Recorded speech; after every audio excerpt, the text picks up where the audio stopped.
silakan masuk. Baik, Ya.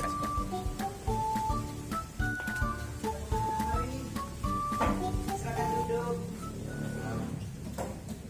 Saya Pak Bebi dari Universitas Tadulako. Silakan Pak. Selamat siang Ibu.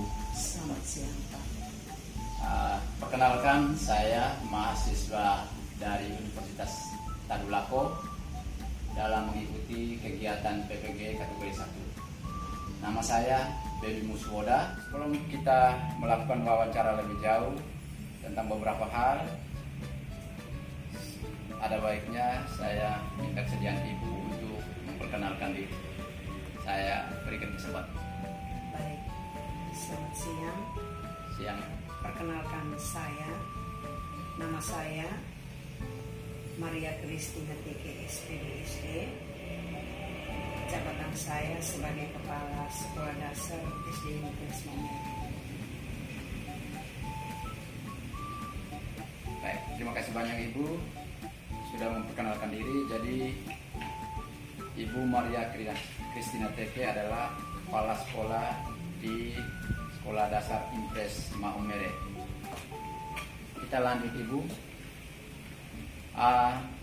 Tujuan saya datang ke sini yaitu ada tugas dari kampus untuk melakukan wawancara.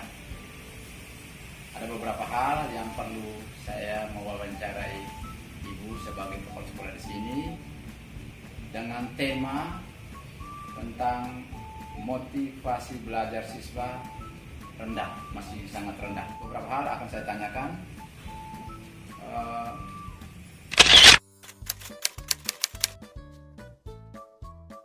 Bagaimana perkembangan belajar siswa di SD Impres Momere ini, Ibu? Untuk perkembangan belajar di SD Impres Momere, di antara sekian banyak siswa dan hampir setiap kelas masih ada, tidak banyak tetapi masih ada siswa yang belum mengalami kemajuan belajar. Dalam hal ini mungkin salah satu penyebab mengapa sampai dengan mereka tidak mengalami atau belum mengalami kemajuan belajar, karena minat baca mereka, minat untuk belajar mereka itu masih sangat rendah. Itu salah satu faktor yang mungkin yang membuat mereka belum mengalami kemajuan belajar. Yang membuat mereka itu minat belajar mereka itu, atau yang membuat mereka itu belum mengalami kemajuan seperti teman-teman lain, itu salah satunya mungkin adalah minat belajar dari dalam diri mereka itu sendiri. Oh iya, baik. Nah, terkait dengan minat belajar rendah itu, maka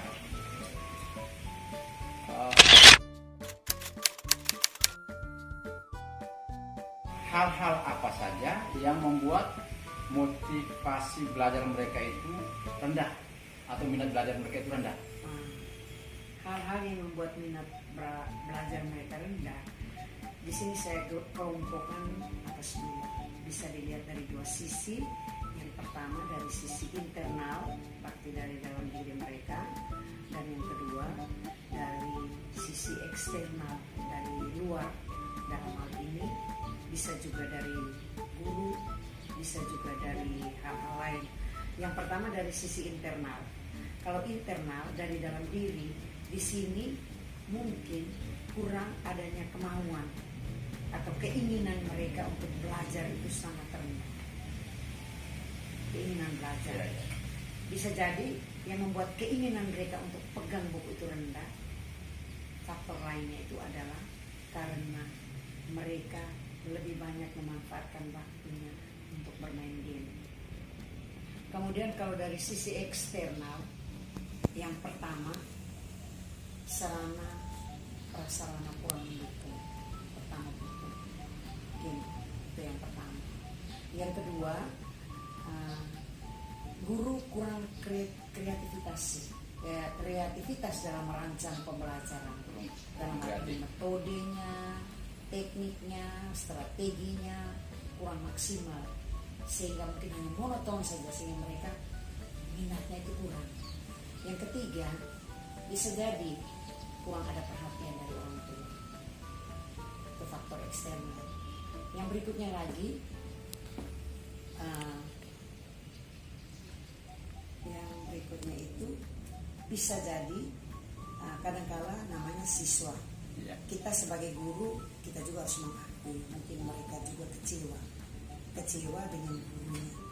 Itu yang membuat minat belajar mereka menurun. Seperti itu. Iya. Baik. Terima kasih Ibu.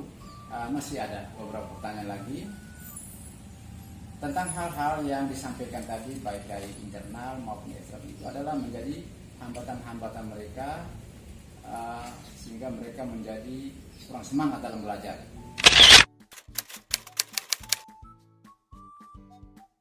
Nah, bagaimana cara mengatasi semua itu agar mereka itu kembali bersemangat untuk belajar, kembali datang sekolah lebih rajin, atau seperti yang disampaikan Ibu tadi? Kira-kira bagaimana cara mengatasinya? Cara mengatasinya itu saya tidak bisa kelompokkan melihat dari eksternal dan internalnya. Bagaimana cara kita mengatasi itu? Yang pertama, jelas sebagai guru, bisa juga dari orang tua, bisa juga dari lingkungan, kita memberikan macam menyadarkan anak untuk tinggalkan dulu yang namanya game, permainan game atau segala macam, arahkan mereka untuk belajar baca banyak buku, karena buku itu adalah gudang ilmu. Itu yang pertama, kita memberikan penyadaran kepada mereka. Di samping itu yang kedua, selaku guru kita harus introspeksi diri. Mungkin teknik yang saya sampaikan itu kurang tepat untuk mereka.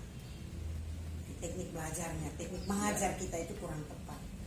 Atau bisa juga yang lainnya, karena sarana dan prasarananya kurang mendukung, kita tambahkan sarana prasarana. Iya. Itu merupakan cara untuk mengatasi minat belajar anak. Kemudian satu sisi tadi saya katakan yang menyebabkan mereka kurang minat bisa juga mungkin guru yang bersangkutan bukan merupakan idola untuk mereka.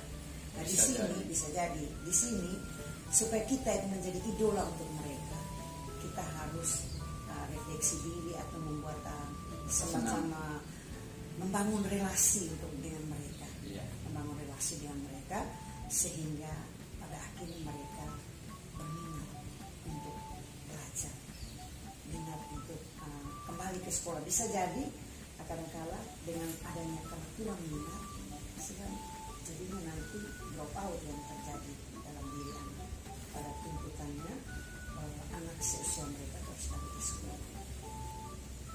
Baik Ibu, terima kasih Ibu. Sebagai akhirnya kesimpulan dari ini seperti apa Ibu? Nah, kalau kesimpulan saya di sini untuk mengatasi semua hal itu, yang pertama kita bangun kerjasama. Yang pertama kerjasama di dalam lembaga pendidikan ini sendiri, kerjasama di antara guru, kita bangun kebersamaan. Kemudian yang kedua, kita harus selalu berkoordinasi dengan orang tua, harus saling berkoordinasi dengan mereka. Kalau kita mengalami anak ini mengalami kesulitan, selain kita tempuh cara yang kita tempuh itu di dalam sekolah kita sendiri, kita juga harus berkoordinasi dengan orang tua supaya bisa menemukan jalan keluar yang terbaik. Dan di samping itu kita juga mengajak mereka untuk belajar baca, bahwa pendidikan yang didapat itu bukan hanya di saat sekolah saja, pendidikan itu berlangsung seumur hidup. Contohnya kita bisa kasih contoh, kami guru sudah tua, tetapi kami masih diberi kesempatan untuk belajar.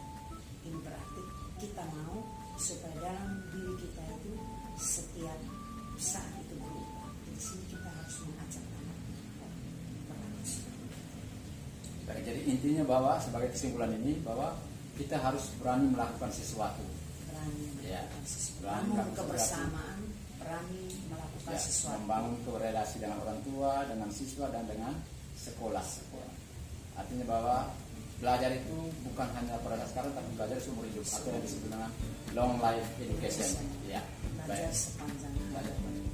Baik, terima kasih. banyak Ibu, saya pamit karena sebentar lagi kami